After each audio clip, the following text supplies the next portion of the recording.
Hey DIYers!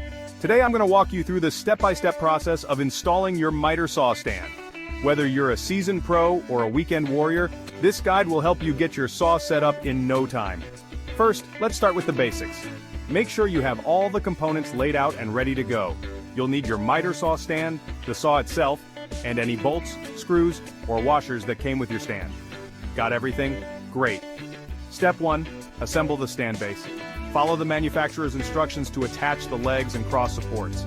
Usually you'll need a wrench or a socket set to tighten the bolts. Make sure everything is secure and level before moving on.